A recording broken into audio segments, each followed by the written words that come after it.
I, female 32, developed an interest in piano after meeting my late husband, who was a piano teacher for 7 years. He taught me to play it and he helped me buy one, a used one but still a bit expensive, 2 years ago. I play it every day. After his passing 6 months ago, I find comfort in spending time playing. However, my brother and his wife, who came to stay with me for 2 months after losing their apartment, always complain about the piano noise, although I only play during the daytime.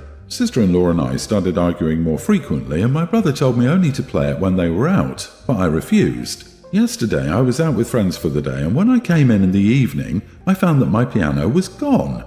My brother had moved it to a friend's garage, I don't know which friend, while I was gone. So I blew up at him and yelled that he had no right to touch it or move it. His wife said that they did this as a last-ditch effort to get some peace in the house. My brother reassured me that he'd give it back once he found his own place, and I got to live alone and play the piano all day long. However, he was sarcastic in his last line, and I couldn't take it. I told them to pack and leave my house because they were no longer welcome after this. He freaked out and begged me to take it easy and be more rational, but I threatened to call the police if they refused to leave. He took his family and left. The piano still isn't back, and they're saying they give it back if I agree to let them move back in, basically wanting things to go back to how they were when they were complaining about the noise. They believe that what happened was a misunderstanding, and every one of us mishandled the situation, so they want to start new. I lost it and told them they had 2 days to return it or I'll call the cops on them. Mom is pressuring me to take them back, saying it was my fault for not having any consideration for them as my guests to begin with, but I refused to take them back and put my foot down on the timeline I gave. So now I'm being called irrational and cruel to kick my brother out, watch him struggle, and refuse to let him move back in and choose to escalate this to the authorities when I could just let them move back in and I get my piano back. Not the idiot, it's your place and your piano. Unfortunately, they stole your piano and are holding it ransom to get their way, so they are stealing your property and trying to use blackmail. Call the cops ASAP and report it stolen and tell the cops they know where it is and won't tell you. I wouldn't let them, your family, back in your place for the time being, but seriously, get the cops involved. They had no right to pull this crap with you. It's your home, your property. The audacity is mind-blowing. OP, you could also try posting on social media tagging your brother so his friends see, let them know that whoever is storing the piano is currently storing a stolen item and they have XX hours to return it before the police become involved. Whoever has the piano in the garage is holding stolen goods. You just know he hasn't told the truth to whoever is keeping it. You're still grieving and your idiot brother and mom pulls this stunt on you? What the heck? He's going to put the piano on Craigslist for some quick cash after he has to move out. Wake up. Call the cops today. More likely he's already sold it. Why move it yourself if you can get someone else to move it for you? OP, they're taking advantage of you so graciously, giving them a place to stay, especially in such a difficult time for you with the loss of your late husband. Your mom or another family member can take them in and deal with all of this. It's not your responsibility to take care of them.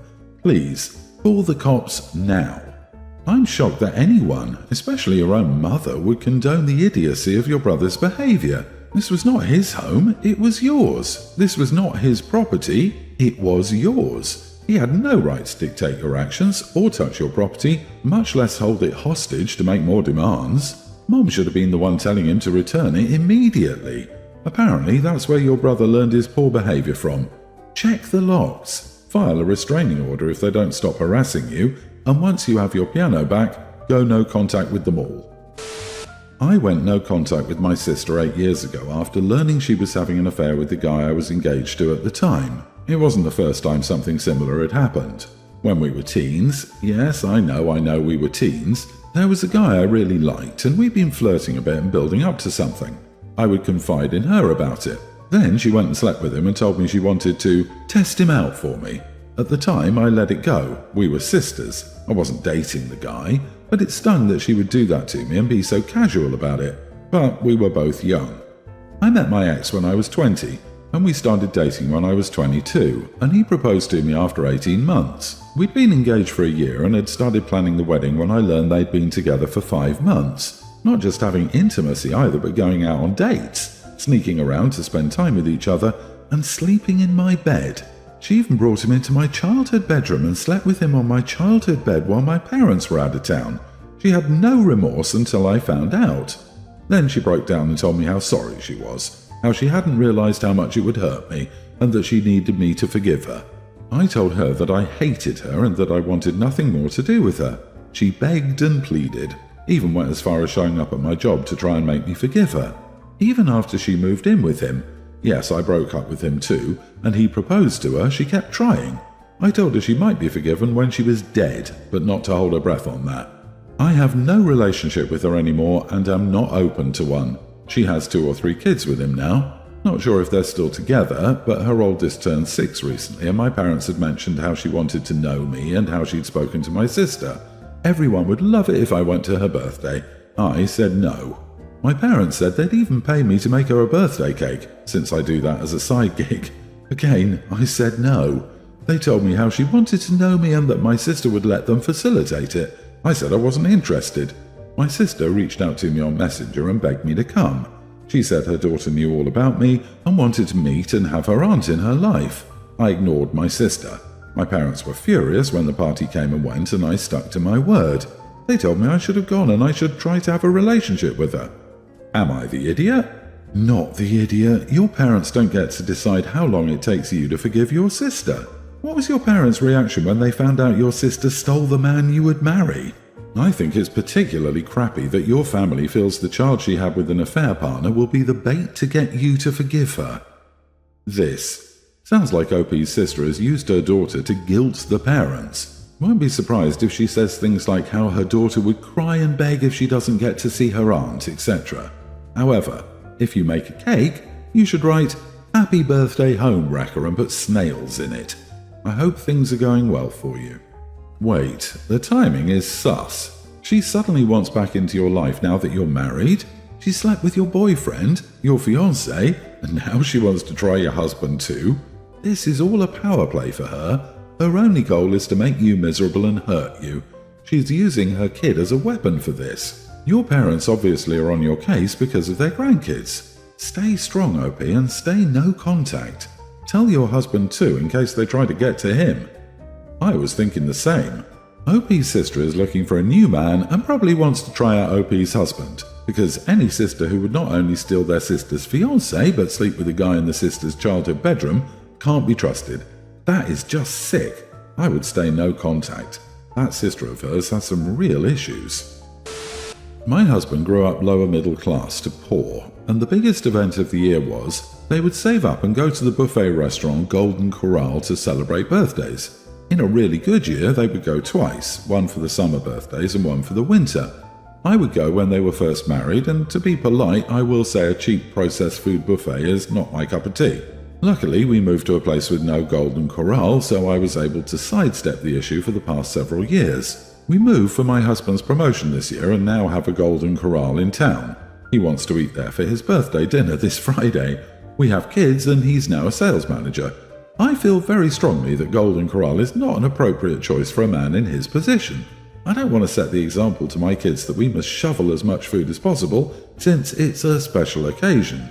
I shudder to think what his employer would think. I was telling my mom, thinking she would side with me, and she was furious with me, saying she thought she raised me better than this. Her comments are why I'm asking here. Am I the idiot? Imagine what his employer might think. God forbid the wife of a sales manager is seen in some low-class establishment. You are the idiot, OP. The pretension is unbelievable. Get over yourself. I came to first ask, do you not ever enjoy crap food? A big greasy sloppy burger, an over-the-top milkshake, a donut dripping with glaze and cream. It's his birthday, not yours, so just don't go. And then I saw what a rude, entitled elitist you are, and I've decided that you need to apologize and take yourself somewhere else entirely. Your mom is correct. Sure, maybe Golden Corral sucks, I wouldn't eat there myself, but it's special to your husband, has sentimental value to him, and you just crapped all over him. I can almost guarantee that his employer will not care where he takes his family out for dinner. You sound like an insufferable snob, to be honest. Are you sure you actually like your husband? Doesn't sound like it from this question. This is about my oldest sister Beth, 43. She's the oldest in our family, and I, 32 female, am the youngest. 10 years ago I learned I was pregnant for the first time. It was a little unexpected, but my husband and I were so excited and we told our families. Beth was a mom of 2 at the time. 2 days after my first ultrasound, I passed out and discovered I'd lost the baby. I called and told my family. My parents and siblings decided to come and see me. While I was on the phone with Beth, she told me she was pregnant and wanted to tell everyone to make the bad news easier, and would I prefer for her to wait until they'd left the hospital, or would I like her to say it there? I told her I'd appreciate her waiting until they weren't in my room.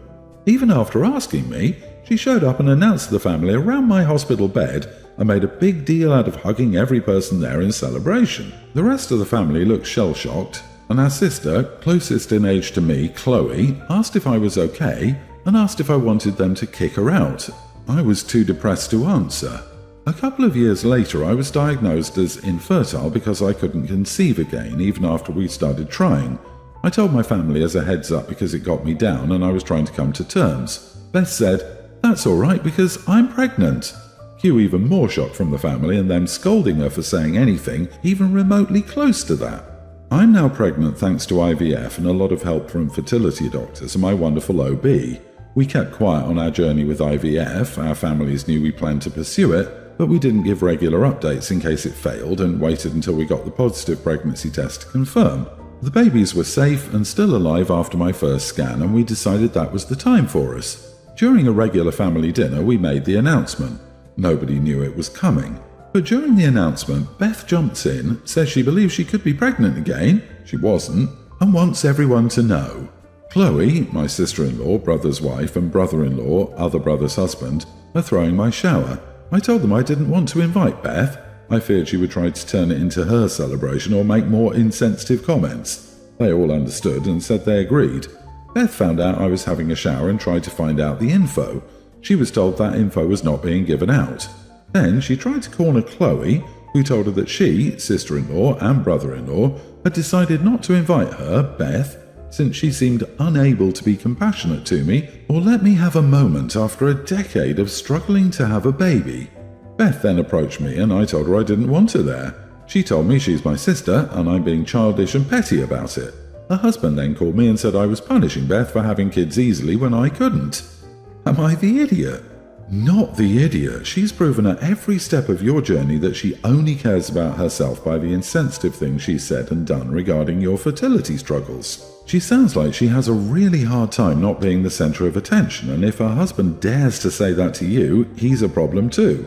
They both sound exhausting.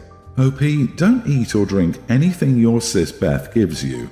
I just have a horrible thought of her desperation to be the one of the two of you to have kids, leading her to do something insane. Obviously, I don't know for sure, I don't know either of you, but if she was that insane to think, it's okay you lost pregnancy because I'm pregnant, yeah, she can do anything. This right here, something is seriously wrong with your sister. I think she feels like she has to compete with you. Sis and bro need to get a clue. The fact that your other sis and brother-in-law and sister-in-law agreed to throw you a baby shower and totally understood why you didn't want Beth there speaks volumes. Beth is an attention hog and drama queen and clearly can't take no for an answer.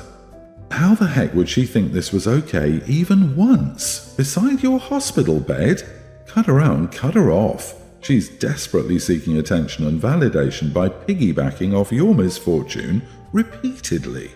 I'm so sorry for your loss and struggles with your fertility. It must have been such a difficult time, but I'm so happy for you now. Congratulations. I hope all is well and you can keep that negative energy far, far away. I, male 23, have an ex-girlfriend Lexi, 23. Lexi and I had known each other since we were 14. We dated for nearly a year before I broke up with Lexi. We lived together in my one-bedroom apartment, so Lexi was going to have to find somewhere else to stay. She has a little dog that was also staying at the apartment, a Welsh corgi named Elvis. Lexi already had Elvis before she started dating. Lexi went to stay with her parents temporarily while she looked for somewhere more permanent to live, as she understandably felt uncomfortable staying in the apartment. She asked if I could look after Elvis until she found somewhere to live, and I said I would. This was in June. The next week I asked Lexi how her search was going, but she left me on red. So I thought maybe it wasn't going well, and she didn't want to talk about it. The week after I tried to call Lexi, but she didn't pick up. I left a voicemail telling her how her dog was doing. July rolls around and I've still not heard anything. I messaged Lexi's parents and one of her friends on Facebook and explained that I still have Lexi's dog. No response. August time, I tried to call Lexi again, but she blocked my number. A few times from September to now, I knock on Lexi's parents' house door, but no one answers. So finally, I slide a note under the door, but I still don't hear anything. At this point, I'm feeling very stuck. Elvis is a lovely dog, but I do not want a dog and never asked for the responsibility of one. Even if I did want a dog, Elvis living in a small apartment when I work full-time isn't the best condition for a dog. Of course, I walk him multiple times a day, but I think he'd be better off living with someone else to live his best canine life. I started looking for a new home for Elvis, and eventually my aunt offered to have him. She's a stay-at-home mom with a husband, and they have 2 kids who love dogs. She has the time to walk Elvis during the day, and they have a large yard where he can play. They took Elvis home and got him microchipped. I feel like I've done the right thing. Lexi saw one of my aunt's Facebook posts with a photo of Elvis, and she started blowing up my phone, telling me I was a horrible person. She said to get her dog back right now. I told Lexi she ignored me for so long she's abandoned Elvis. Lexi said she was having a depressive episode and couldn't talk to me. I told her Elvis deserved a better home that I couldn't provide, and she was too late. Lexi said I'm a heartless jerk. Not the idiot. She abandoned the dog. You tried for several months to reach out, and not being whatever, but she could have told her parents to contact you, or a friend, and have you drop him off somewhere. Instead, she's mad because she wanted you to watch him so she could get him back when it was convenient for her. That's not a responsible owner. She abandoned her dog and you found it a loving home. So apparently, her depression got better as soon as she saw a pic with the dog somewhere else. If it was possible for her to write then, it would have been possible to write earlier. Or tell someone else, as you said. So now it looks like she wanted to park the dog for an extended time with the ex and only wanted him back when she learned he wasn't with him anymore. That's trash behavior, not depression. If you did go to the lengths you did to try to inform her, you did your best to reach out to find a solution. The only thing I would have done differently is made it known in the note you left that you intended to rehome him. I hope Elvis is now living his best life with a family who loves him.